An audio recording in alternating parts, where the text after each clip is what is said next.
Bom, pessoal, então chegamos à nossa aula de número 15 do curso de Termodinâmica e Estatística e Aplicações Computacionais. Nesse nosso encontro, nós abrimos as portas do capítulo 8 do curso, quando nós vamos abordar o método Monte Carlo em duas etapas. Nesse primeiro encontro, a gente vai trabalhar algumas questões principalmente teóricas envolvendo os fundamentos do método. E no próximo encontro, né, na quinta-feira, o Lucas, que está sempre aqui com a gente, ele vai fazer algumas demonstrações do uso de algumas ferramentas relacionadas ao método Monte Carlo, que ele acabou lidando bastante no tempo do mestrado e doutorado dele. Então, na quinta-feira ainda vou fechar algum detalhezinho da parte teórica e ele vai fazer essa parte mais prática. Esse capítulo acaba sendo vamos dizer assim, uma introdução, né, a esse conjunto de método, a gente poderia até chamar de métodos Monte Carlo, porque a gente vai ver aspectos conceituais, básicos, o funcionamento, a estratégia de funcionamento dessa técnica, mas lógico, numa abordagem introdutória que vai servir de base para uma série de ferramentas que vão ser encontradas na literatura e em softwares já implementados para a gente utilizar. O que é interessante perceber é que muitas pessoas acabam fazendo uso do ferramental disponibilizado pela termodinâmica e estatística apenas via método Monte Carlo. Acaba não ligando muito para as simulações dinâmica molecular, porque são duas abordagens diferentes, né? Então a gente tem esses duas estruturas, né, de obter informações estatísticas para a gente calcular propriedades. Então, feita essa introdução, vamos começar a nossa conversa fazendo inicialmente uma ambientação sobre esse método Monte Carlo.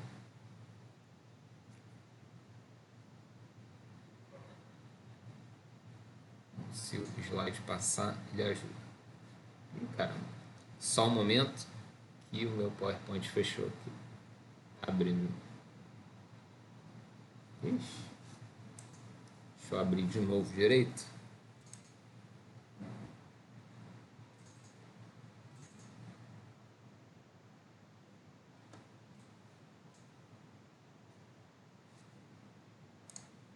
Opa. Isso. Então, como eu falei, a nossa ambientação. Então, quando a gente está pensando no nosso método Monte Carlo, o que a gente está pensando, na verdade, é uma outra estratégia para amostrar o espaço de fases. Tá? Até agora, o que a gente pensou para fazer essa amostragem do espaço de fases foi uma abordagem dinâmica. O que eu quero dizer com isso? Ao considerar uma abordagem dinâmica, o nosso raciocínio ele se estrutura fundamentalmente em fazer uma conexão entre os ensembles estatísticos e a mecânica clássica. Tá? Então a gente descrevia o hamiltoniano em termos daquelas interações entre as partículas e a energia cinética, e no fundo a gente queria resolver as equações do movimento usando métodos computacionais e a partir dessa solução fazendo a coleta de informações em intervalos pré-definidos, a gente conseguia calcular estatísticas a respeito daquele sistema que era útil para determinar propriedades macroscópicas. Agora, no nosso método Monte Carlo, a abordagem que a gente vai dar para essas simulações e essa forma de amostrar o espaço de fases vai ser uma abordagem estocástica. Tá? O que isso quer dizer fundamentalmente? Ao dizer que o método Monte Carlo ou os métodos Monte Carlo têm uma abordagem estocástica, isso em alguma medida significa que a gente vai ter que lidar com números aleatórios. E, consequentemente, isso faz com que esses métodos acabem se relacionando de forma mais direta com a ideia de probabilidade. Mas assim, para nós que estamos pensando em como obter propriedades a partir dessas simulações, dessas informações coletadas de forma diferente sobre o nosso sistema, para a gente, em última análise, tanto faz, porque no equilíbrio não importa a abordagem que eu vou dar, se ela é estocástica ou dinâmica. Isso não pode fazer, não, isso não pode causar, não pode levar a consequências na análise do meu sistema. São formas diferentes de se coletar informações do espaço de fases. Agora, quando eu coloco ali a ideia de número aleatório, esse conceito é um conceito claro para todo mundo?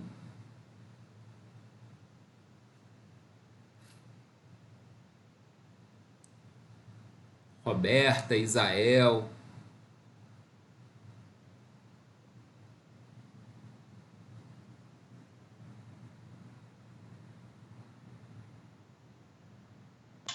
É claro, sim. É? Ah, então beleza. Sim. Tá, então tranquilo. Bom, além disso, a gente tem uma questão, né, que envolve aí esse nome do método, né? Quando a gente fala método Monte Carlo, por que Monte Carlo? Bom, isso está associado a quase que um aspecto histórico desses métodos, porque a gente tem a cidade lá de Monte Carlo, onde tinham muitos cassinos, né? Então, essa ideia de probabilidade associada a esses cassinos. Se fosse hoje, se esse método fosse criado hoje, talvez ele se chamasse de método Las Vegas. Tá? Então, esse nome acaba sendo uma coisa de origem histórica, assim, uma ambientação histórica, que não é efetivamente relacionado a uma pessoa chamada Monte Carlo, nada disso. É só por uma alusão aos cassinos da época e essa ideia de probabilidade associada. Para a gente começar a entender esses métodos Monte Carlo, existe sempre uma escalada do conhecimento que passa por alguns pontos muito simples, mas para a gente entender o raciocínio, a filosofia desse método. E, naturalmente, né, a gente vai acumulando algumas informações para chegar em coisas que nos interessam mais diretamente na hora de realizar essas simulações. Então, o primeiro ponto que a gente costuma abordar quando está pensando em entender, né, o funcionamento desse método Monte Carlo, desses métodos Monte Carlo, é começar a pensar na ideia de uma integração de Monte Carlo. Ou seja, como que é possível calcular integrais, né, integrais lá do cálculo, usando esse método. Ou seja, será que, em última análise, a gente não está preocupado também em realizar essas integrais? Ou, de certa forma, como que a operação de integração se relaciona com os nossos interesses da termodinâmica estatística? A gente já viu, em alguma medida, várias oportunidades onde o cálculo de integrais é fundamental para a gente conseguir obter valores para as propriedades. Inclusive, a gente viu quando estava lidando com a questão de médias de ensemble. Lembra que a gente fazia uma integral de uma determinada propriedade coletada instantaneamente, com peso estatístico ao longo do espaço de fases, e no denominador aparecia a função de partição do sistema. Né? Então, sempre uma integral se a gente estivesse lidando com um sistema clássico. E a gente também sabia, né, da possibilidade de converter essa integral em somatórios e tudo mais. Então, a integração é algo que sempre faz parte desse raciocínio da mecânica estatística, e a gente vai ver aqui como que essa ideia do método Monte Carlo pode nos ajudar, né, pelo menos fundamentar a nossa compreensão desses métodos para a gente fazer esses cálculos. Bom, então vamos imaginar, né, que a gente queira compreender nesse primeiro momento a estrutura fundamental do método. Tá? A gente só quer, nesse momento, nesse tópico chamado integração de Monte Carlo, fazer isso, compreender como é que funciona superficialmente esses métodos Monte Carlo. E para isso, é quase que um consenso na literatura didática desses métodos apresentar um caso que serve de exemplo, que é o cálculo da área de uma circunferência ou do próprio valor de π. Bom, isso para a gente acaba sendo muito simples, né? Imagina que você tem uma circunferência de raio R e a gente sabe lá da matemática básica que a área dessa circunferência vai ser πr2, né? Πr ao quadrado. E para um caso especial, onde o nosso raio vale 1, a gente vai ter a área igual a π, ou seja, de alguma maneira, se a gente for capaz de calcular a área de uma circunferência de raio unitário, a gente está calculando também o valor do número π, que é um número especial, né, para matemática, e acaba servindo para muitas outras aplicações, inclusive para gerar números aleatórios, né? É um número importante no âmbito da matemática. Bom, mas só que para a gente calcular a área dessa circunferência, o que a gente vai fazer então é pegar um trecho dela, tá? Um quadrante, na verdade, pegar só um pedaço, e aí o que a gente vai pensar, lembrando, né, dessa circunferência de raio unitário, que se eu pego um quarto da circunferência, naturalmente essa área marcada aí representa π sobre 4, né? Π sobre 4. Bom, mas fora isso, né, algo que a gente também pode fazer é o seguinte, né? Se a gente quer calcular essa área, a gente vai dar uma abordagem um pouquinho diferente, a gente entender aí o funcionamento desse método Monte Carlo. A gente vai fazer o seguinte, a gente vai delimitar uma região, tá? Na verdade, esse quadrado aí, onde o quadrante da circunferência está contido nele, né? Então, na verdade, um quadrado aí de lado unitário, né? Então, a gente vai trabalhar em cima dele para calcular o valor ali do π sobre 4. Então, retomemos aqui a nossa última imagem. Com isso, né, fazendo essa definição desse quadrado, a gente gera um domínio para fazer a nossa análise. Esse domínio ele vai ser definido com o x entre 0 e 1 e o y entre 0 e 1. Naturalmente, como consequência, a área aí do todo, né, desse conjunto é uma área unitária. E a gente vai, então, começar o nosso procedimento do método Monte Carlo. Uma vez definido o domínio, agora a gente vai sortear valores de x e y, criando pares ordenados, né, que a gente vai analisar o comportamento desse sorteio. Desculpe. Um pequeno detalhe associado a esse sorteio é que esses valores de x e y seguem uma distribuição uniforme, ou seja, eles estão distribuídos, tanto x quanto y, entre 0 e 1, e cada valor sorteado tem uma probabilidade igual a todos os outros de ser sorteado. Tá? Uma distribuição contínua, né, que permite qualquer valor ser sorteado entre 0 e 1 com a mesma probabilidade. Tá? Então, imaginemos que a gente faça o sorteio de um par, né, de valores x e y, seguindo essa distribuição uniforme, e a gente localize ele aí na nossa figura ilustrativa ali. Então, marquei aqui essa bolinha vermelha simplesmente para ilustrar uma possível posição desse ponto sorteado no nosso domínio. Eu coloquei aqui, mas poderia estar fora e tanto faz, né? É apenas uma ilustração.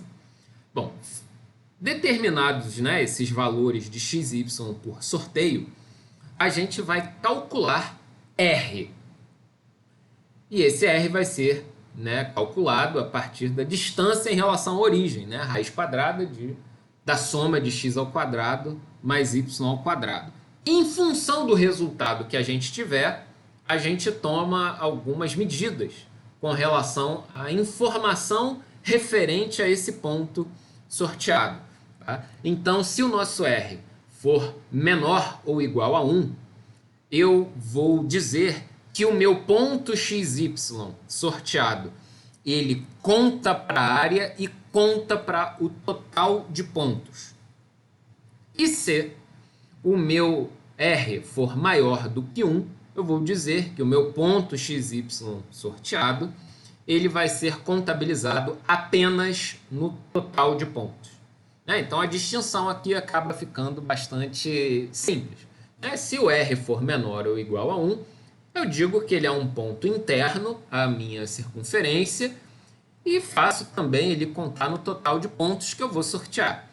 E se for maior do que 1, ou seja, está aqui nessa região branca, eu não vou contabilizar ele como um ponto interno à circunferência e deixo apenas ali para o total. Tá? Beleza. Bom, feito isso, né, eu vou agora fazer o sorteio de uma série de pontos e fazer o mesmo procedimento. Tá? Então, antes eu tinha um ponto apenas, agora eu vou sortear muitos pontos. Tá?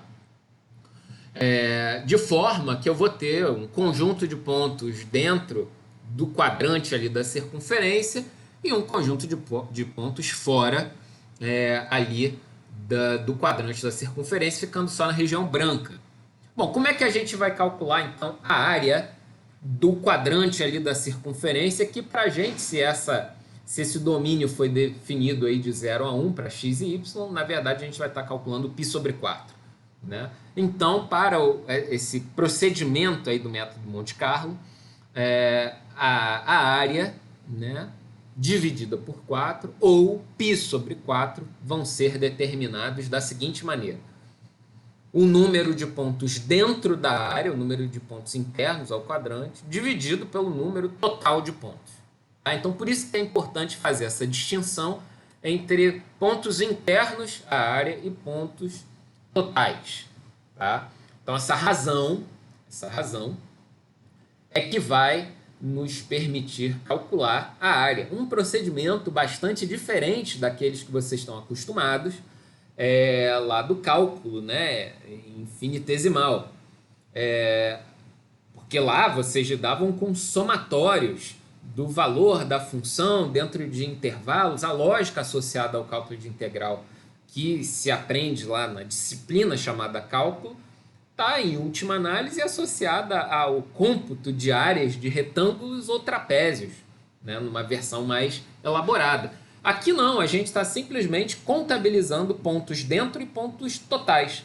Né? É um problema estabelecido de uma forma distinta, mas intuitivamente a gente consegue perceber que existe uma razão entre esses pontos daqui e os pontos totais que, no limite, né, representam a área aí, ou que em alguma medida, mesmo que não seja a ocupação plena desse domínio, a gente tem uma espécie de proporcionalidade garantida pela aleatoriedade do sorteio.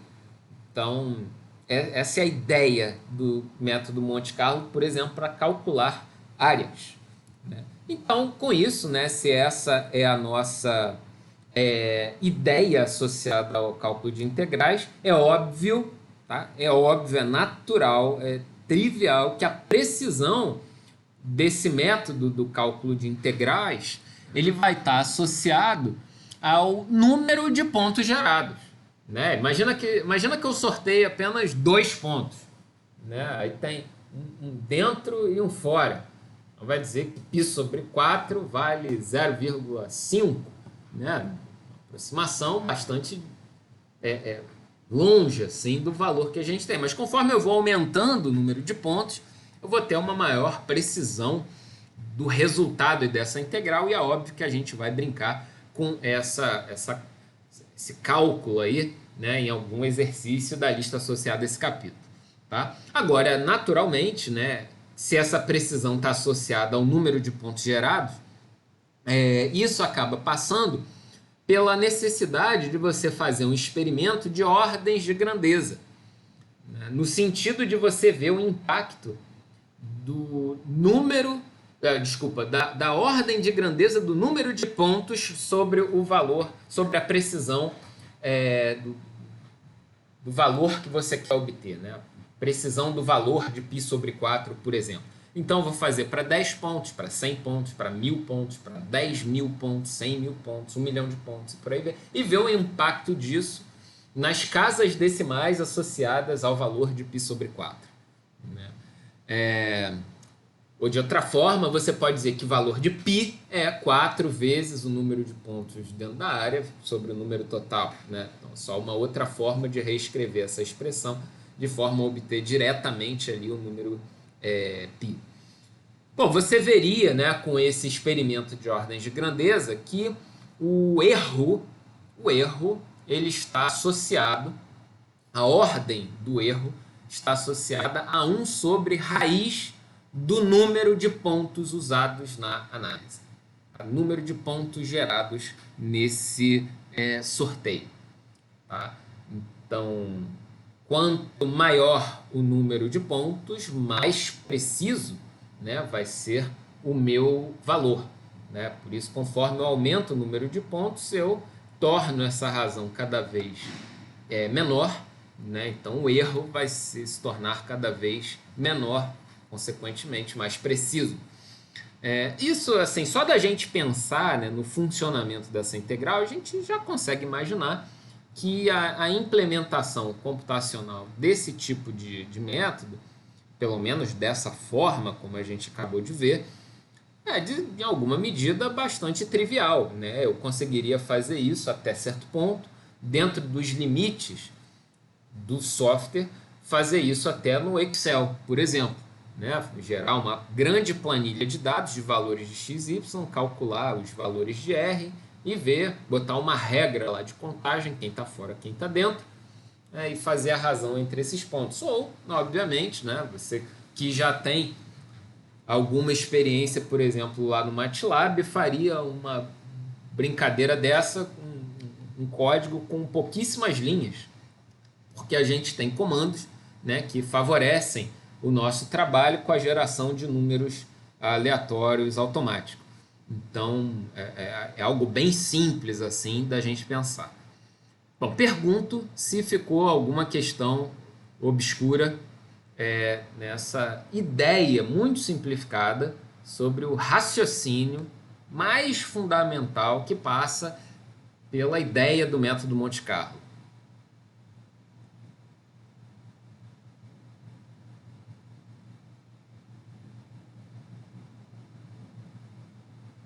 Acho que está tranquilo. Beleza? Bom, então vamos seguir. Caso vocês identifiquem aí alguma coisa esquisita, alguma incorreção, vocês vão prestar atenção aí, me avisem por gentileza para fazer os slides estarem corretos ao final. Bom, então, diante disso, a gente pode acrescentar, né, um pequeno tempero dentro dessa ideia do método Monte Carlo nessa versão mais simples, baseada em sorteio livre, né, de pontos numa distribuição uniforme, e a gente vai começar a pensar agora na ideia de uma integração por média amostral. Então essa é a primeira evolução a partir do que a gente viu anteriormente. Tá? Então qual a ideia associada a essa integração por média amostral? Então, o método anterior que a gente viu, embora ele seja de fácil compreensão, ele acaba sendo pouco usado porque ele é pouco eficiente no sentido de exigir que eu faça um grande sorteio de números, de valores ali de x e y, né? Eu sorteio um volume de números muito grande para ter uma altíssima precisão. Então ele é muito pouco eficiente, embora seja fácil da gente compreender. Naturalmente, né, existem outras estratégias para a gente pensar em como calcular aquela integral. Então, para isso, né, vamos imaginar que a gente vai definir uma integral de uma função usando a seguinte notação. Tá? Então, vou chamar aqui de f, a integral de uma função f qualquer no intervalo de x1 até x2. Só vamos definir isso, f como a integral de f no domínio definido. O que a gente vai pensar para começar a construir essa integração por média amostral é reescrever essa expressão aí, como a gente apresentou, da seguinte forma. Tá? Eu vou usar aqueles artifícios, né? Multiplicar em cima e embaixo pela mesma entidade, no caso aí, essa função ρ de x, que para nós já tem um sentido especial, né? Quando a gente vê ρ associado a esse tipo de disciplina, né? A gente já pensa logo que isso vai ser um peso ou uma função de distribuição de probabilidades. Tá? Então, bom, a gente reescreve essa nossa integral dessa forma, né? Usando esse artifício, multiplicar em cima e embaixo. Bom, e aí, o que a gente vai fazer? Bom, a partir dessa nossa definição, a gente vai escolher valores aleatórios de x no intervalo x1, x2, que a gente vai chamar de x asterisco, seguindo essa distribuição de probabilidades ρ de x, de forma que o nosso valor de f, tá, vai poder ser calculado também como a média de f sobre ρ, considerando todos esses valores de x sorteados. Olha como é que a gente muda um pouco a ideia do que a gente traz do nosso cálculo de integral, né? Como acompanhando as áreas embaixo da curva, lá do cálculo básico, para algo que para nós já tem algum sentido bastante razoável e se assemelha em alguma medida, inclusive pela notação utilizada, a tal da média de ensemble, que a gente já trabalhou. Né? Então, até a própria ideia de média amostral, né? A gente vai ter um conjunto, né? Um conjunto amostrado no meu espaço de fases e a gente vai fazer a integral com uma média de ensemble, né? A média desse conjunto, dessa função aqui, f sobre ρ, todos os valores x asterisco sorteados. Né? Naturalmente, eu estou olhando isso aqui como uma outra função, né? E o cálculo dessa média, dessa integral, né? Com peso dado pela distribuição de probabilidade. Agora, é óbvio que quando a gente está botando aqui esse símbolo da média de ensemble, essa média amostral, a gente pensa também com até mais facilidade na ideia de somatório. Tá? Então, a gente começa a ter essa fluidez de notação, né, que a gente se desvincula um pouco daquele cálculo infinitesimal que a gente carrega na nossa formação e passa a pensar no cálculo de integrais a partir de probabilidade. Bom, então, materializando um pouquinho mais essa ideia, a gente pode pensar no seguinte. Vamos pensar, por exemplo, que o nosso ρ de x seja uma distribuição de probabilidades uniforme. O que isso diria, né, para o nosso exemplo ali de interesse do cálculo daquela integral? Que o nosso ρ de x ele valeria 1 sobre x2 menos x1, né, para qualquer valor sorteado no intervalo entre x1 e x2. Valor constante definido pela largura ali do meu intervalo de integração. Né? Notem que uma vez que eu defina x1 e x2, esse valor vai ser constante para todos os valores de x. Né? Então, bem típico da distribuição uniforme. Nesse caso, então, a nossa integral lá, olha como é que ela seria calculada, o nosso fzão. 1 sobre, eu estou representando aqui pelo jogo da velha, pelo hashtag, o número de sorteios. Eu não quis colocar N justamente para não confundir com N lá do número de partículas, tá? Então, esse hashtag aqui acaba representando o número de sorteios, tá? da minha função que eu estou analisando, seja lá qualquer função que eu queira integrar, dividido pelo ρ de x. Então, por isso aparece aqui o elevado a menos 1. Tá? Bom, como isso daí é uma constante, está completamente fora das preocupações do somatório ali do f de x e tal, isso aqui é definido explicitamente.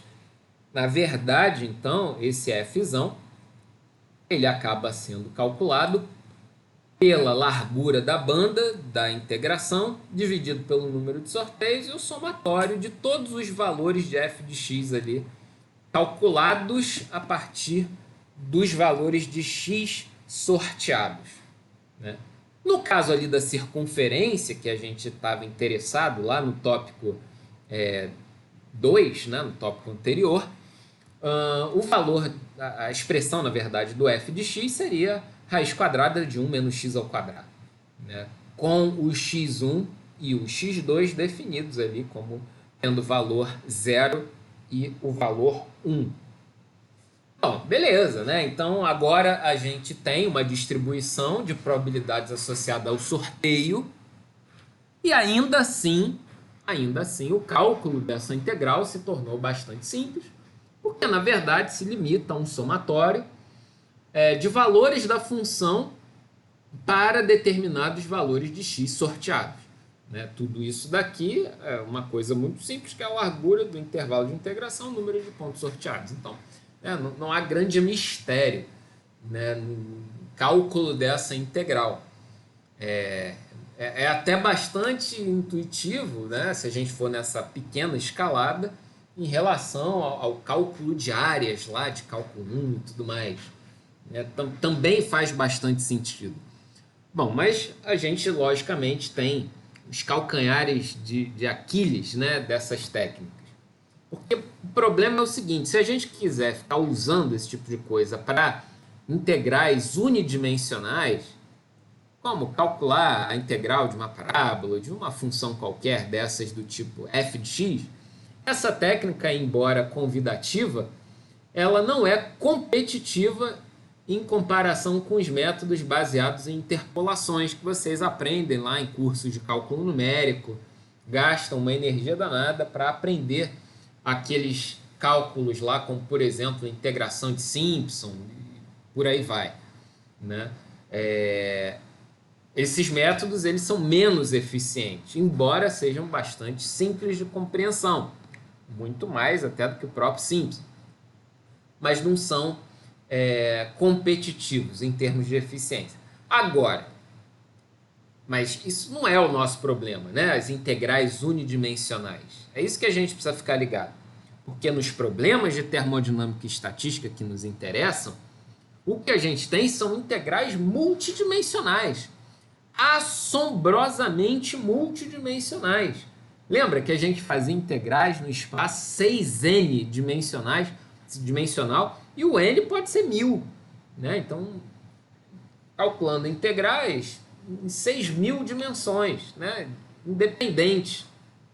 Então, essa forma de pensar que usa distribuição de probabilidades e somatórios acaba sendo, na prática, a única forma viável de se obter funções de partição, principalmente para funções ou expressões não analíticas que frequentemente a gente encontra em termodinâmica e estatística, obviamente escolhendo o peso estatístico, a distribuição de probabilidades, ρ de x, de forma adequada.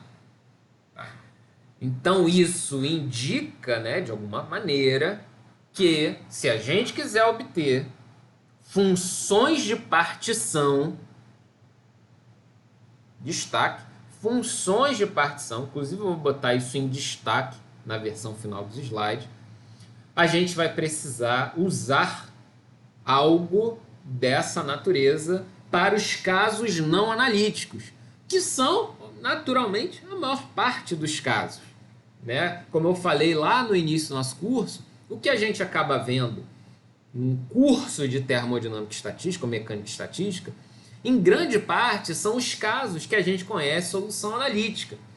que a gente faz algum tipo de malabarismo, algum tipo de manipulação, que consegue reduzir o caso multidimensional a um caso unidimensional, e a gente vai lá, calcula aquela integral e pronto, obtém a função de partição. Lembrem de uma palavra-chave que a gente usou várias vezes nas construções que a gente fez até agora e que se tornou algo chave para a gente calcular, determinar as funções de partição, que era aquela necessidade de fatorizar a função de partição. O que aquilo queria dizer? Que a gente conseguia representar a função de partição do nosso sistema de n partículas pela função de partição de uma partícula apenas.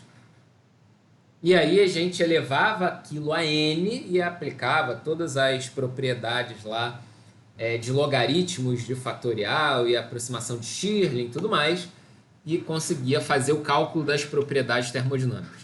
Mas se isso não for possível, se você não conseguir fatorizar a tua função de partição, né, que seria o grande desejo de todos nós, mas nem sempre é possível, a gente vai precisar de abordagens como essas para conseguir determinar a função de partição, que nada mais é, lembrem-se, que o fator de normalização das nossas probabilidades associadas ao nosso trabalho de percorrer o espaço de fase. Então, tenham isso em mente, tá? Que o fato da gente ter aquele espaço 6n dimensional, se você quer obter funções de partição para o teu sistema, a ideia da integração de Monte Carlo acaba sendo bastante adequada para essa intenção. Outra possibilidade, que não tem muito a ver com isso, né? Lá da nossa dinâmica molecular, lá a gente resolve equações de movimento. Lá a gente não está muito interessado no cálculo dessas integrais dessa forma. A gente está interessado em rastrear as trajetórias, o comportamento do conjunto de partículas e vai coletando dados dentro de uma taxa de amostragem ali definida. Aqui não, tá? Para os métodos de Monte Carlo, o fundamento é esse cômputo de integrais. Bom, então, né, imagina que a gente queira obter a nossa integral configuracional do nosso sistema, o nosso QConf. Então, a gente tem, por exemplo, essa integral a ser determinada, né? No caso do ensemble canônico, né, então a gente teria essa integral a ser obtida. Só tem um pequeno erro aqui, eu preciso tirar esse U de R aqui, tá? É simplesmente a integral de E elevado a menos beta U, tá? Então isso aqui vou suprimir. A integral configuracional, como a gente viu lá na aula, tá? Então imagina que eu vá fazer o sorteio de 100 configurações associadas aí a esse ensemble NVT. O que eu preciso fazer então, né? Eu preciso sortear posições dessas partículas, né, desse meu sistema, possíveis configurações desse meu sistema, ou seja, obter valores de Rx, Ry e Rz num domínio ali definido, né, entre 0 e L. E isso demandaria que nós calculássemos 300 coordenadas, né, porque são 3 para cada direção, de forma que a gente, com essas coordenadas, a gente consiga avaliar o U de R. Então, a gente vai ter que gerar 100 tríades de números aleatórios, uniformemente distribuídos entre 0 e L. A gente calcularia o valor de U de R para cada configuração, para aquela configuração. Com esse valor de U de R, a gente calcularia a exponencial de menos beta U, né, que é o peso estatístico daquela configuração, e com isso calcularia o Qconf, né, como 1 sobre o número de sorteios, o somatório para todos os números sorteados, dessa exponencial, com o peso desses sorteios ali que estão associados a percorrer o nosso espaço tridimensional, e aí por isso vai aparecer o V elevado a N, né? Já que a gente está vendo só a parte espacial, a parte dos momentos, a gente poderia já considerar resolvida, né, lá pela a parte cinética, a teoria cinética, desvinculando, porque a parte cinética é mais simples, a gente viu várias propriedades sobre ela anteriormente. Então, manipulando essa expressão, na verdade seria V elevado a N sobre o número de sorteios, o somatório desses E elevado a menos beta U, tá? Que já nos daria esse nosso Qconf do sistema. Tá? Então, assim, percebam o trabalho que a gente tem em fazer esse sorteio de configurações. Existe um peso estatístico a cada uma delas, dado pelo Ensemble NVT, exponencial de menos beta U. Você vai colecionando essas informações. Naturalmente, a importância de cada configuração vai sendo representada aqui pelo peso estatístico. Você vai acumulando isso ao longo do seu espaço de fases, e o somatório disso tudo, essa coletânea de informações, vai ser o seu Qconf, ou seja, a integral configuracional. Tá?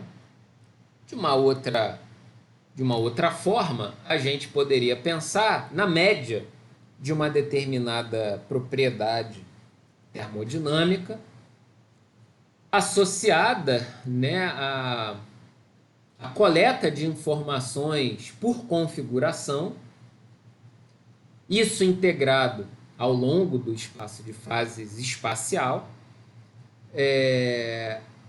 multiplicando, obviamente, aqui pelo peso de Boltzmann, e dividindo aqui pela nossa função de partição. Tá?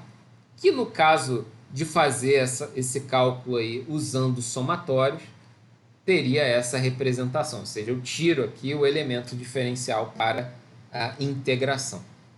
Tá? Então a gente fica nessa transição, né? E o somatório aparece porque a gente vai estar fazendo sorteios e não calculando integrais analiticamente, né? Então, daí essa ideia. Então, somatório de valores associados a pesos estatísticos normalizados pelo somatório de todos esses pesos, né? Essa que acaba sendo a ideia. Então, naturalmente, né, por conta da natureza dessas expressões, a gente faz o cálculo desses somatórios ou dessas integrais de forma separada, né, numerador e denominador, e as razões entre numerador e denominador estabelecem o valor médio daquela propriedade num dado ensemble que a gente está analisando, no caso é o ensemble NVT. Bom, isso tem alguns problemas, né? Problema 1 é que no caso de fluidos densos, a prática diz que é um pouco inviável obter uma boa estimativa do Qconf com esse método. No caso de fluidos densos, a gente acaba tendo uma aproximação muito grande de determinados valores e a necessidade de fazer um sorteio muito grande de valores para a gente ter uma convergência no cálculo dessas propriedades. E aí, bom, será então, pergunta que se coloca diante desse problema, será que é possível então a gente usar uma distribuição de probabilidades não uniforme para fazer essa amostragem e calcular essas médias de ensemble de forma mais eficiente? Né? Porque imagina, né? Se a gente volta aqui em algumas expressões, quando a gente está aqui associando esse ρ dado por 1 sobre V elevado a N, a gente está dizendo que no espaço ali geométrico, a chance de localizar qualquer partícula é uniforme, né? Igual para qualquer sorteio. Mas será que tem alguma maneira de já fazer um sorteio conduzido por uma distribuição de probabilidades que não seja uniforme e seja até mais adequada ao ensemble que eu quero mostrar? Para isso, então, existe a ideia do método Monte Carlo baseado no método Importance Sampling, ou seja, uma amostragem de importância, uma amostragem de peso, onde eu levo em consideração efetivamente uma distribuição de probabilidades não uniforme, mais verossímil a essa coleta de informações no espaço de fase do que simplesmente atribuir uma distribuição uniforme. Bom, então, deu para entender a evolução que a gente fez do método Monte Carlo mais basicão, do mero sorteio e contagem do número de pontos, para esse que eu já consigo introduzir a ideia de uma distribuição de probabilidades associadas ao cálculo dessas médias. No caso, ainda uma distribuição uniforme. Ficou minimamente razoável?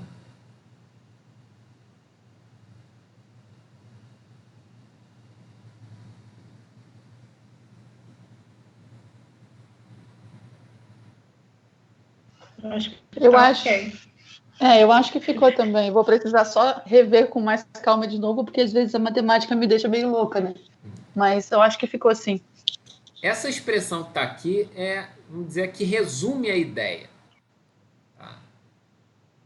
Você não pode perder de vista o significado dessas entidades matemáticas aqui, né? Então, isso aqui vai acabar representando o nosso peso estatístico, né? E você vai estar mostrando as suas posições livremente, né? O que é livremente aqui para a gente? Com distribuição uniforme. Eu vou usar um sorteador uniforme lá no meu programa para pegar ali valores de Rx, Ry, Rz, né? Isso para cada partícula e naturalmente para todas as partículas, e ver as múltiplas possibilidades, né, que o meu sistema pode ocupar, e a importância de cada uma delas vai ser ponderada, né, por esse fator de Boltzmann ali da minha configuração. Então, essa expressão aqui acaba sendo bastante importante, lembrando que os R's vão ser sorteados por uma distribuição uniforme.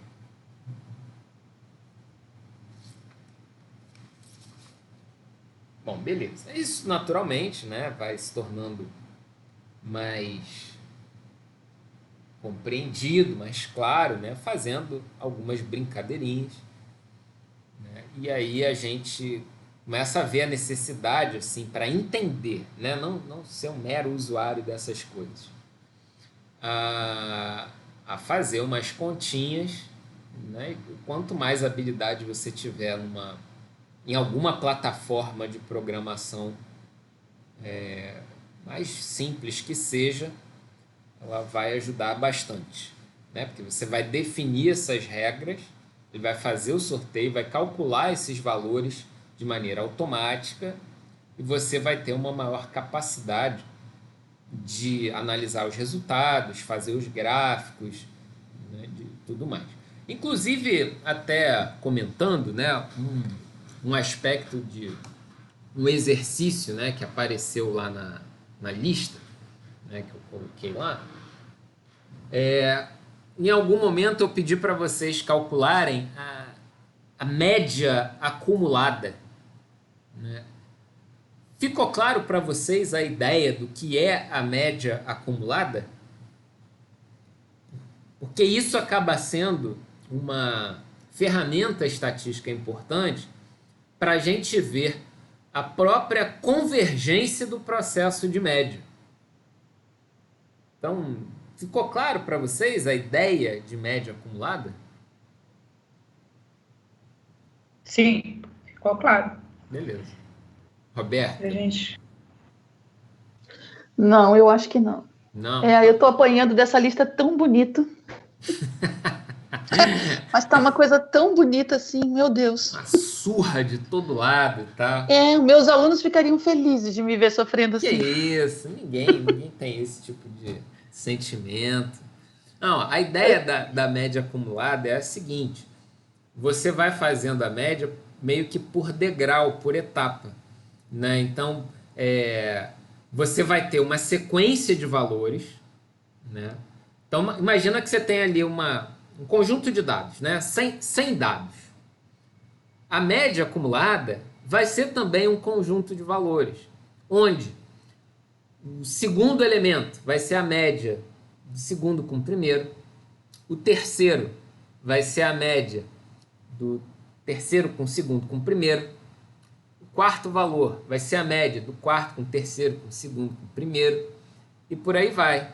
Então ele vai calculando a média por degrau, por etapa, acumulando cada nova entrada ao valor da média. E com isso você vai vendo como que a média converge, ou seja, tende para um determinado valor em função do número de dados que você tem na tua amostra. Você vê se de fato ela tende para um valor, porque às vezes o teu conjunto de dados pode ter um comportamento meio doido com relação a essa média acumulada, né? Mas isso, de certa forma, traduz o processo que a gente faz nessas simulações de média de ensemble, porque existe uma dúvida conceitual. Aonde que eu posso parar a minha simulação? Até que ponto os cálculos de média são suficientes para eu dizer que calculei uma média no meu ensemble? Então eu preciso fazer essa análise da média acumulada para ver como é que ela está se comportando. Então você espera que ela inicialmente tenha alguma oscilação, algum comportamento flutuante, né, mas que depois ela vá se suavizando e tendendo a um determinado platô, né, que ela tenda a assumir um valor uniforme. Então, a ideia é basicamente essa. Você tem nos softwares tipo Excel e tal, às vezes fórmulas de soma acumulada. Às vezes não tem pronto a média acumulada. Mas aí é só você dividir pelo número de pontos a cada linha ali, acaba sendo bem simples. Sim, entendi. Entendeu? Então, Sim. é uma análise bem importante, né? Você dá a confiança de que você amostrou o suficiente ali o teu sistema. Bom, se vocês estão confortáveis aí, vamos dar mais um passo, né, na nossa caminhada aqui.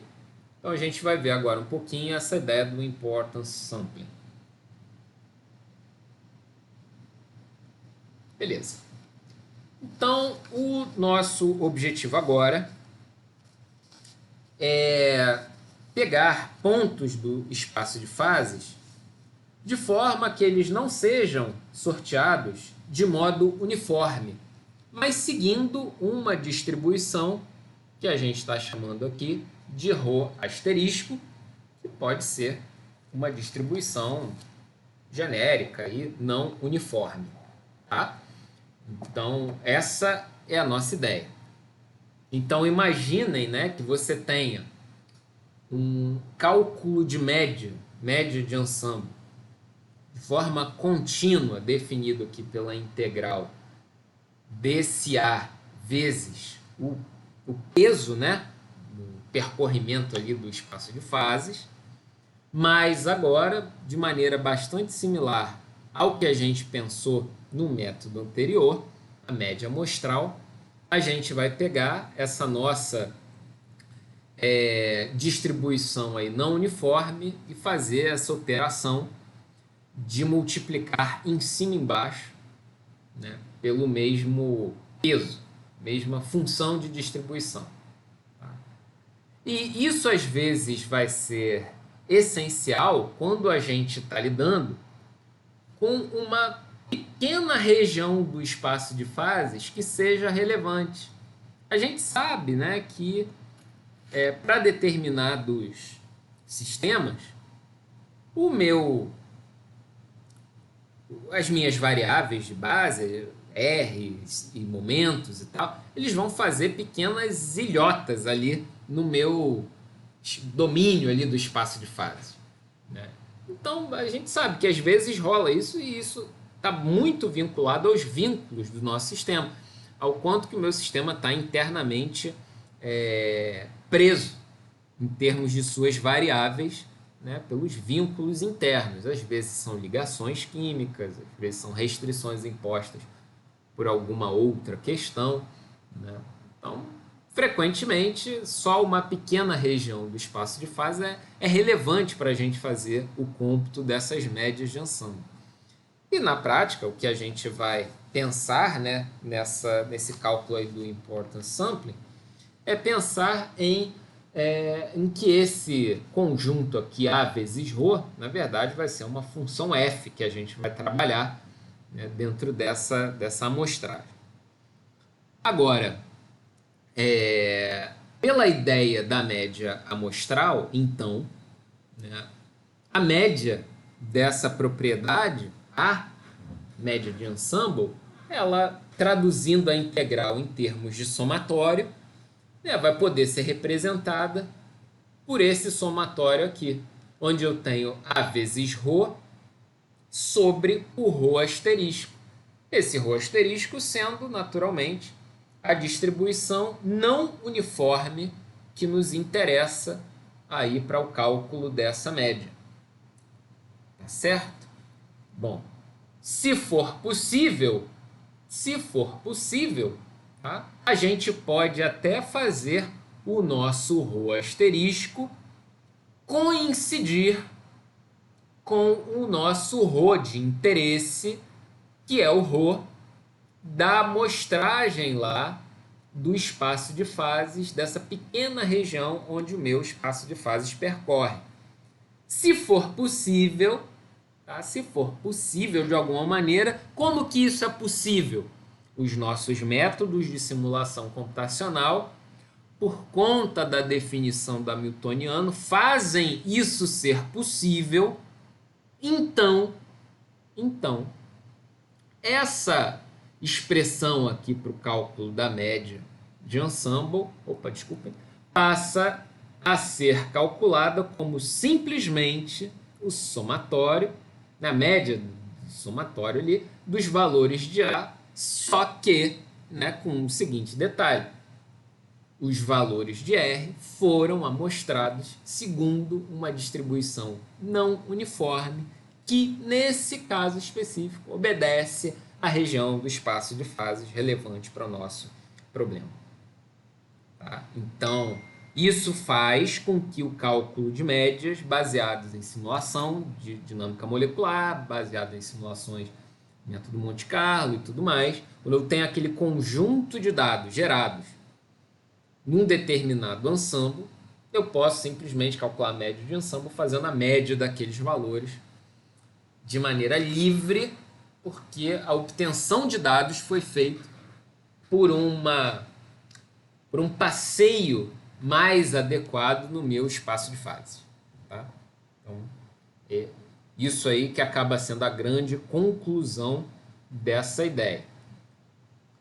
Bom, no caso do ensemble canônico, então, que é o NVT, que é o que a gente conhece até agora, a gente viu dois, né? Microcanônico, NVE e o NVT. Né? Se a gente deixa a parte dos momentos separada, já resolvida, né? Foi algo que a gente fez, né? Deixando aquele comportamento que a gente chamou de comportamento ideal, só a parte cinética já resolvida. A gente viu, ou pode se lembrar, ou até intuir, que a distribuição de probabilidades no ensemble NVT vai ter uma forma ligada à expressão desse tipo aqui, onde a gente vai ter o nosso V elevado a N, ele sempre aparece. Esse termo aqui, lambdazão, tá? Esse aqui é o lambda maiúsculo elevado a 3N, vezes N fatorial. Lembrando, isso aqui é aquele fator ad hoc introduzido por Boltzmann, por conta da indistinguibilidade entre as partículas. Aqui o peso de Boltzmann, ali o que nos interessa como uma função de partição. Bom, o que é o lambda? O lambda, eu acho que eu não comentei absolutamente nada sobre ele até agora. Ele até recebe um nome, tá? De algo que vocês já viram em algum momento, que é esse valor aqui, o raiz quadrada de H ao quadrado, 2πm, constante de Boltzmann vezes temperatura. Vai ser chamado de comprimento de onda térmico. Tá? Então, tem esse nome, aí até isso faz com que se use essa representação pelo lambda, né? Que frequentemente está associado aí a comprimento de onda. Bom, nesse caso, então, né, se a gente tem esse ρ do ensemble NVT, a nossa média no ensemble NVT vai ser dada, né, pelos valores de A coletados por uma amostragem no ensemble NVT, ou seja, dentro dessa função de distribuição de probabilidade. E pela ideia lá da média amostral, a gente pode simplesmente multiplicar em cima e embaixo pelo ρ asterisco, né? A ideia lá da média amostral, que se traduz em termos de um somatório, inclusive, tá? Eu coloquei aqui o NVT, mas poderia ser qualquer outro ensemble. Tá? Bom, então, como eu vinha dizendo, essas integrais elas podem ser traduzidas na forma de um somatório, ficando essa expressão. E, logicamente, convenientemente, eu vou fazer a escolha do ρ asterisco como sendo ρ NVT, de forma que a minha média no ensemble NVT vai ser o somatório dos valores de A, calculados a partir das coordenadas espaciais, sorteadas, amostradas, já incorporando uma determinada distribuição de probabilidades. Tá? Então, assim, vamos dizer que esses são os fundamentos dessa ideia do importance sampling. Ok, mas isso nos obriga a fazer uma pergunta ou algumas perguntas-chave para avançar nessa compreensão. Uma delas é a seguinte: como gerar configurações em sequência de forma a obedecer uma distribuição, no caso, um ensemble. E outra pergunta: como gerar essas configurações sem precisar determinar a priori o fator de normalização, ou, em outras palavras, a função de partição para o nosso sistema? Porque, bom, se eu vou amostrar o meu sistema no ensemble NVT, das duas, uma. Ou eu faço isso de forma determinística, o que não é razoável se a gente está pensando no método Monte Carlo, que é todo estocástico, ou eu tenho que ter um jeito de fazer um sorteio conduzido por probabilidades compatíveis, uma distribuição que eu desejo, que está associado lá ao meu ensemble. E outra, como fazer isso sem ter o denominador lá das probabilidades, porque eu ainda não conheço, né? Como é que eu faço isso sem determinar a função de partição do nosso sistema? A saída para essas perguntas, a forma da gente responder essas perguntas passa por uma ideia, tá? Passa por uma ideia que, por favor, não me trucidem, mas a gente precisa avançar em alguns pontos, tá? Que são as cadeias de Markov. Essas cadeias de Markov são um tema super trabalhados no âmbito da probabilidade matemática, sistemas dinâmicos, sistemas estocásticos dinâmicos, onde eu associo a evolução do sistema a probabilidades dessa evolução.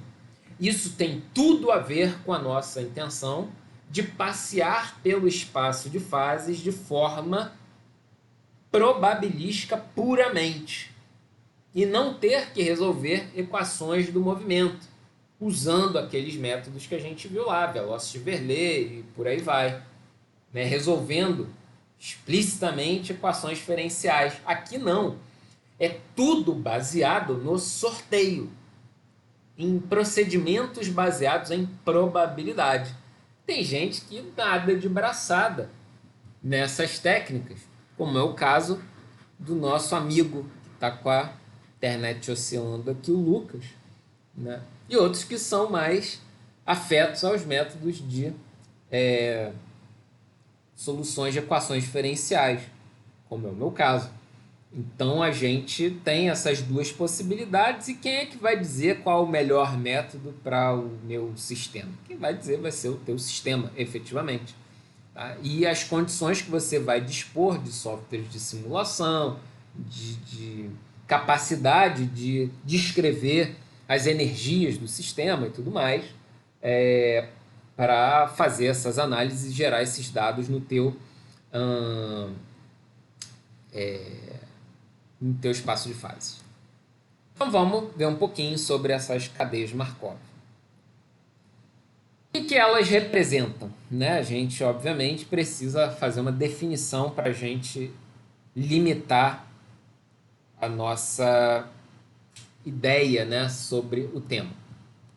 Vamos definir cadeia de Markov da seguinte forma. Então, aqui tem uma correção a fazer. Dada uma cadeia, não uma cadeira, né? Dada uma cadeia de eventos sequenciados, representados aqui por gamazão 1, gamazão 2, gamazão 3 e por aí vai, M e N, né? Uma cadeia de eventos sequenciados, né, um para o outro. Se ela for uma cadeia de Markov, a probabilidade de cada evento ocorrer depende apenas do evento imediatamente anterior a ele. Então, isso é o que define, de uma maneira bastante simples, a ideia de cadeia de Markov. A chance do que vai acontecer no passo seguinte depende exclusiva e unicamente do que eu tenho no instante atual. Não depende de eventos mais anteriores. Tá? Se você pensar, por exemplo, na probabilidade, ou melhor, se você pensar na temperatura de amanhã, né? Temperatura aqui, sei lá, na Urca, no dia de amanhã, ela não depende exclusivamente da temperatura de hoje. A gente tem um processo dinâmico onde existe uma sequência de dependência de vários dias, né? E os dias vão gerando efeitos, fenômenos atmosféricos de acúmulo de umidade, de pressões de massas polares e tudo mais, que desembocam na temperatura do dia seguinte. Então, um evento como esse, a temperatura do dia seguinte, não costuma identificar uma cadeia de Markov. Mas quando eu tenho uma situação onde o meu evento futuro, imediatamente futuro, depende só do que eu tenho agora, a gente diz que está diante de uma cadeia de Markov. Tá? Isso é uma área de pesquisa, de aplicações, quase que uma plataforma de trabalho de muitas aplicações da teoria da probabilidade matemática. Né? Tem gente que investe a vida em sistemas chamados markovianos, né? Caracterizados aí por cadeias de Markov. Tá? Então, se esse conceito é razoável a gente compreender, a gente vai definir, então, algumas grandezas que vão ser interessantes para a gente. Como, por exemplo, a probabilidade de transição, que a gente vai chamar de πmn. Não confundam o π lá com o da circunferência, que o π é uma probabilidade. Tá? Então, o que vai ser essa probabilidade de transição? É a probabilidade do evento vir a ocorrer, dado que m acabou de acontecer. Então, qual a chance de n, aqui na sequência, vir a ocorrer, dado que eu estou aqui, no m, e acabou de acontecer? Essa é a probabilidade do sistema sofrer a transição, né? Naturalmente, essa probabilidade maior ou igual a zero. A gente define também o que a gente vai chamar de matriz de transição, que é, como o nome talvez sugira, uma matriz formada pelas probabilidades de transição, né? Se eu juntasse todas as possibilidades ali de transição do meu sistema. Uma propriedade dessa matriz de transição é que dentro das linhas, a soma dessas probabilidades tem que ser igual a unidade, né? Ou seja, isso significa que a soma das probabilidades associada ao acesso de todos os n's a partir de uma determinada configuração m. Tá? Ou seja, como é que eu acesso todos os n's do meu sistema a partir de uma determinada configuração? Então, a soma dessas probabilidades, obviamente, está associada aí à unidade, né? Todas as chances de fazer o meu sistema virar a partir de qualquer n. Isso define para nós o que a gente vai chamar de matriz estocástica. Agora tem mais um pequeno conceito dessa série de definições. Você deve, a essa altura do campeonato, já estar dizendo, ai meu Deus do céu, mas aguenta aí, segura as pontas, porque são apenas definições que a gente vai usar para algo bastante prático em poucos minutos. Garanto a vocês. Vá só acumulando ideias associadas a esses nomes. Bom, então, terceiro são as cadeias de Markov irredutíveis ou ergódicas. Então, para essas cadeias de Markov irredutíveis ou ergódicas, cada estado n pode ser alcançado a partir de outro m. O que isso quer dizer? Em outras palavras, que é sempre possível, com um número finito de passos, ocorrer um evento n, dado que um evento m qualquer ocorreu. Então, uma cadeia de Markov irredutível permite alcançar um evento n qualquer, a partir de qualquer outro evento anterior. Aqui também, né, corrigir o evento, não é invento, né, tenha ocorrido com um número finito de passos, ou seja, não tenha ilhas inacessíveis no meu sistema. E vai ser possível de sofrer transições. Basicamente dizendo, olha, dado um estado qualquer, eu consigo chegar em qualquer outro com um número finito de passos. Isso vai definir para nós uma cadeia de Markov irredutível ou ergódica. Tá. Vamos lá. Diante disso, se coloca diante de nós, por isso que eu estou preparando o ambiente, o coração de vocês, para um teorema importante nesse momento, que está associado a essas cadeias de Markov irredutíveis, que é o teorema de Perron-Frobenius. Para os alunos que cursaram MMS comigo, cabe aqui uma lembrança, não sei o tipo de lembrança que vem do nome do nosso amigo Frobenius nesse momento em que nos encontramos da nossa jornada por essa terra. Vocês lembram do Frobenius, lá dos métodos em série para a solução de EDOs, e eis que ele aparece aqui vinculado às cadeias de Markov. Então, Perron e Frobenius são duas pessoas, obviamente. Frobenius se meteu nisso daí também, dizendo o seguinte, que uma matriz estocástica irredutível, né, que está obviamente associada a essa cadeia de Markov irredutível, tem um único alto valor, propriedades de matrizes, né, lembrem lá dos autovalores, igual a unidade, e o autovetor correspondente é a distribuição limite da cadeia. Os outros autovalores são menores que a unidade e governam a taxa de convergência da cadeia de Markov.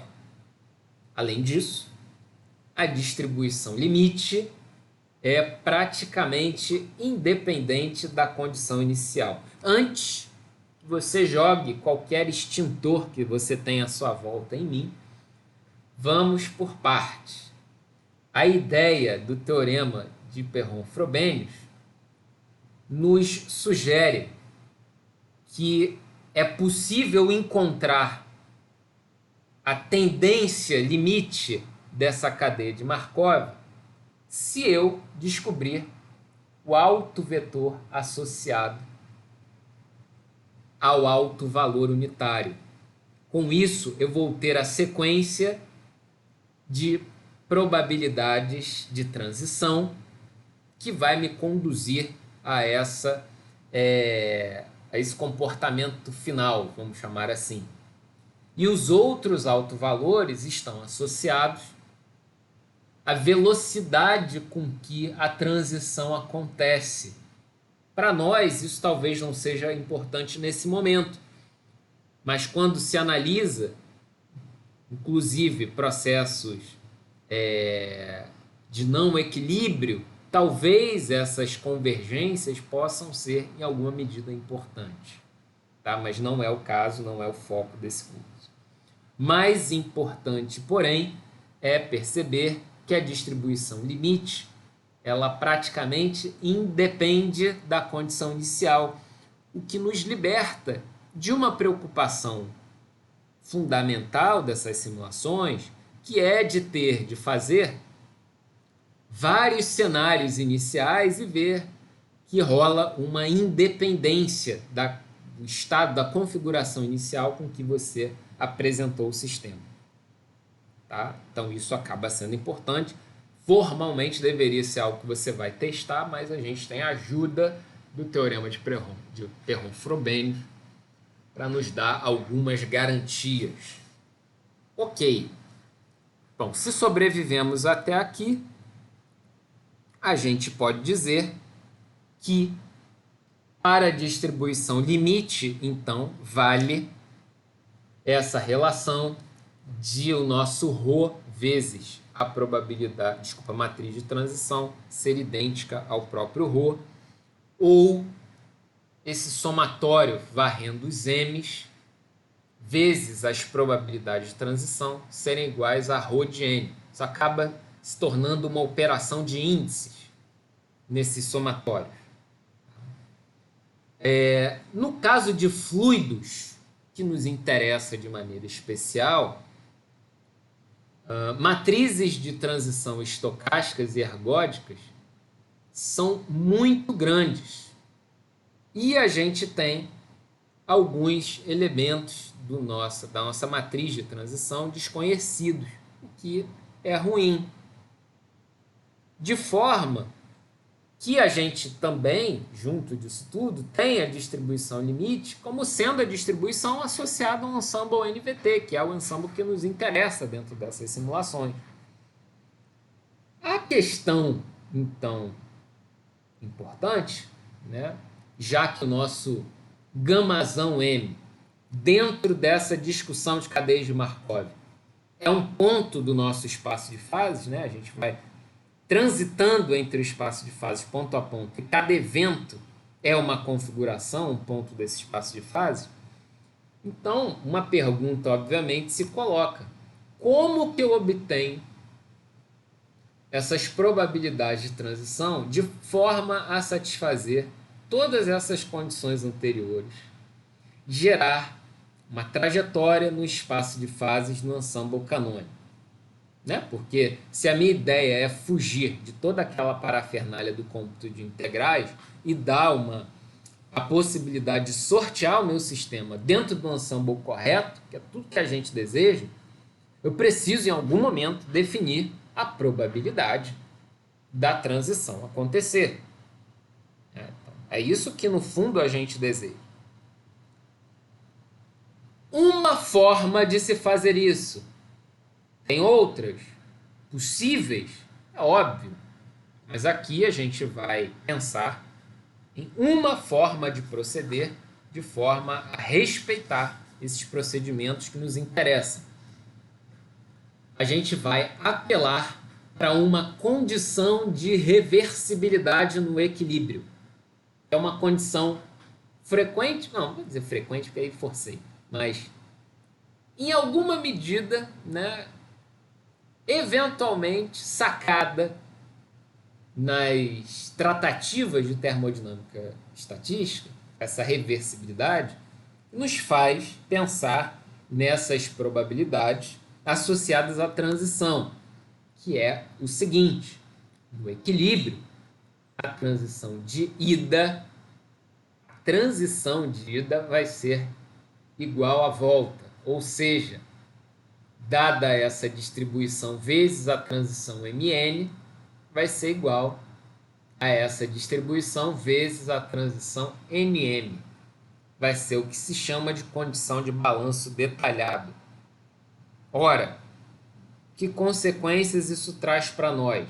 Porque aqui o que a gente está pensando é justamente em pensar na condição de equilíbrio, que é o fundamento lá dessa termodinâmica estatística mais convencional, sendo que no equilíbrio o meu sistema vai ter uma chance, de certa forma, equivalente de ir e voltar passeando no espaço de fases, né? Que fisicamente é razoavelmente intuitivo. Então, somando para todos os m's, né? Começando pelo lado esquerdo, e agora, né, no conjunto aqui da expressão do balanço detalhado, olhando aqui o que a gente tem do lado direito, esse ρn vem para lá de fora, porque não depende do n, só esse somatório aqui dessas probabilidades de transição, que a gente sabe que isso aqui vai dar 1. Então, a gente chega no nosso ρ de n. Bom, caminhando para o fim. Então, associada à matriz de transição,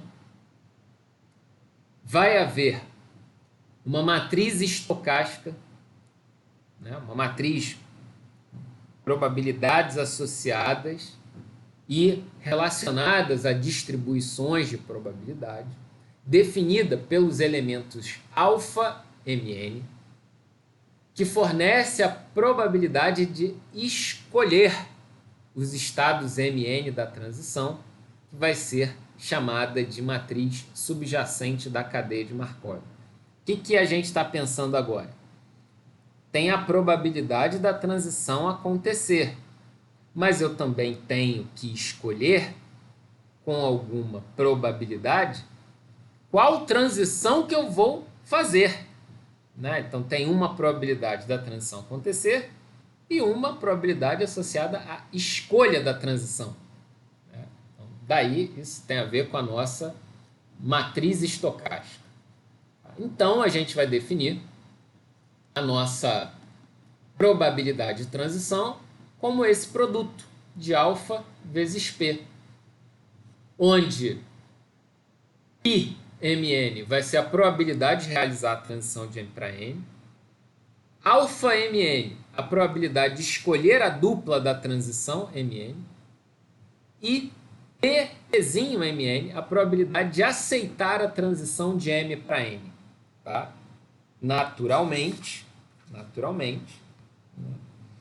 a gente tem que pensar, né, nesse aceite da transição em cima de alguma métrica que faça sentido para a gente em termodinâmica estatística. Só para complementar, essa matriz αmn ela é simétrica, tá? Então, igual de fazer a transição M para N e N para M. Tá? De acordo com a versão de metrópoles do método Monte Carlo, que é a versão mais consagrada do método Monte Carlo para o que nos interessa, proposta num artigo de 1953, lá do Journal of Chemical Physics, artigo celebrado historicamente como a primeira versão desse método, os primeiros computadores realizando esse tipo de cálculo, a gente tem a definição explícita das probabilidades de transição, tá, associados aí à nossa, às nossas funções de distribuição e tudo mais. Tá? Então, a gente tem aqui o πmn igual a αmn, nessa condição, onde o ρn maior ou igual ao ρm, para m diferente de n, e igual a alfa vezes a razão de n sobre m, no caso de ρn ser menor. Tá? Existe, obviamente, uma possibilidade de permanecer no mesmo estado, mas isso vai estar associado a 1 menos, né? A soma de todas as outras probabilidades. Bom, talvez você esteja pedindo arrego a esse ponto, e obviamente eu tenho que lhe entregar algo mais prático nesse momento. A ideia fundamental, então, que reúne todos esses conceitos, né, e que fundamenta os programas, método Monte Carlo, para essas simulações e tudo mais, é a seguinte: que eu aceito um estado N se a energia N for menor ou igual a M. Ou seja, eu vou fazer uma transição no meu sistema baseada em sorteio. Se a energia for menor, eu aceito a transição. Se o resultado dessa transição for uma energia maior, a transição pode ocorrer, tá, por comparação entre o fator de Boltzmann, nosso E elevado a menos beta U, e um número aleatório entre 0 e 1. Né? Ou seja, eu sorteio o número aleatório e calculo ali o peso de Boltzmann para fazer a comparação daquela transição. Tá? Como consequência, né, o que eu quero dizer? Se o meu EN for menor do que o EM, eu sempre aceito, né, o meu ΔU negativo. Sempre aceito se for essa transição. Agora, se for positivo, se eu tiver abaixo da curva, eu aceito, e se tiver acima, eu rejeito. Mas eu permito, com alguma chance, uma transição, um aumento de energia acontecer, permitindo que o meu sistema flutue para cima e não somente para baixo, né? Respeitando os pesos estatísticos. Note, por fim, né, o seguinte, que se EN e EM forem muito próximos, ou seja, a diferença ali das energias forem muito próximas, ou seja, tendendo a zero, esse valor aqui calculado para o peso de Boltzmann vai ser praticamente unitário, que eu vou estar fazendo exponencial de zero. E isso faz com que a transição seja aceita com grande probabilidade, ou seja, transições pequenas, né, com essas flutuações de energia, vão ser aceitas com mais facilidade do que transições mais ousadas. Vão ter saltos de energia, elas são possíveis, mas com menor chance. E ainda, né, por conta disso, resultando lá no nosso balanço detalhado, como consequência do nosso balanço detalhado, a gente tem uma relação das matrizes, das probabilidades de transição, que associa ao peso de Boltzmann explicitamente a transição ali entre dois estados ou duas condições, dois pontos de estado de fase do meu sistema. Ou seja, eu vou nessa brincadeira do método Monte Carlo sortear configurações e fazer mudanças. Mudanças principalmente associadas à posição, porque a parte cinética já vai estar resolvida lá pela estatística de Boltzmann, né, como a gente viu. Eu vou sortear valores associados a mudanças espaciais. E vou perguntar ao sistema, vem cá, essa mudança é possível? Eu aceito essa transição, o resultado desse sorteio, como uma possível configuração acessível ao meu sistema? Eu vou fazer essa análise comparando os valores com o peso de Boltzmann.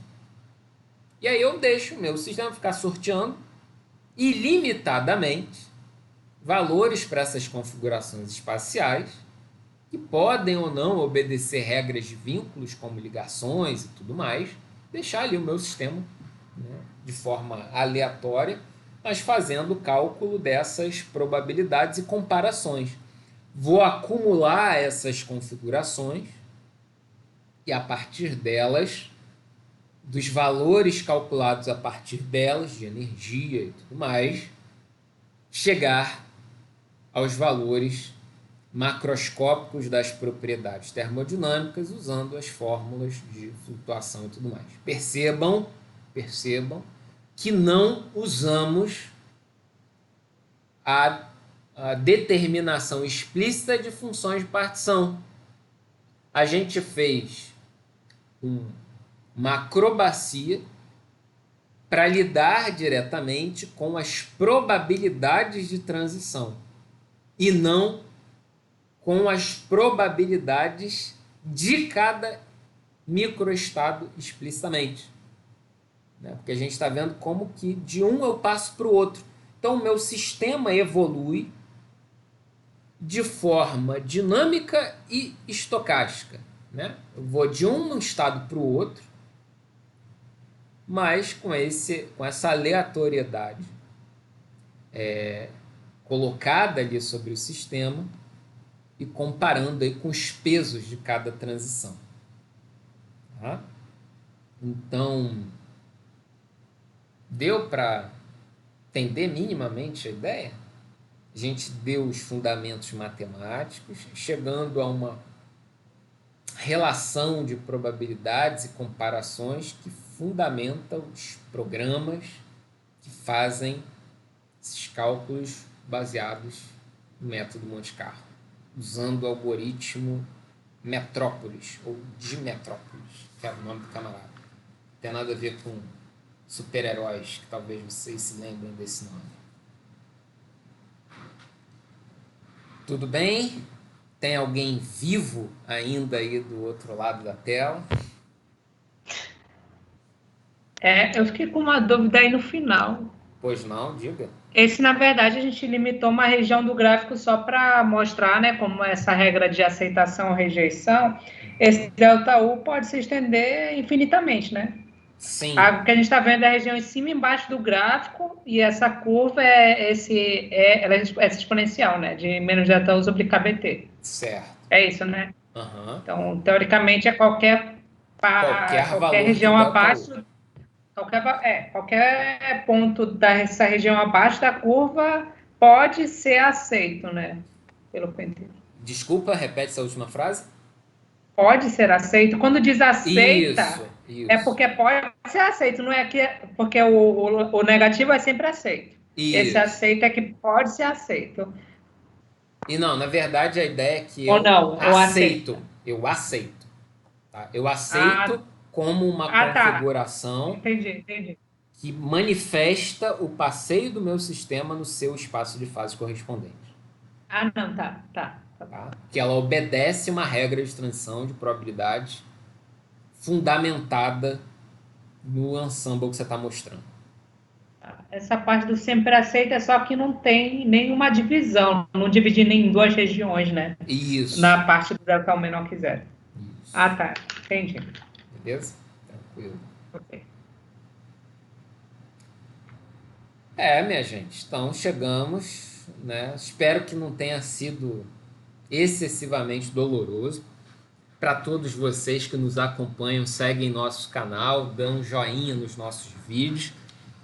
Estamos rumo aos 1000 seguidores no YouTube para ganhar troféu e tudo mais, mas contamos com a participação e divulgação dos senhores. Mas na aula que vem, então, a gente vai ter a participação especialíssima do nosso querido Lucas, que vai apresentar para a gente o uso de uma ferramenta baseada no método Monte Carlo. Existem inúmeras, tá? Mas a gente vai ver uma que bem afeta ele pela formação que ele teve. Tá? E 10 minutinhos ali antes dele apresentar, eu vou só retomar, fazer uma microscópica revisão, isso na quinta-feira, de o que está exatamente por trás ali do cálculo do software que ele vai usar. Então vai ser um resumo aplicado ao software que ele vai usar. Tá? Então é isso. Nos encontramos na quinta-feira para aqui a gravação.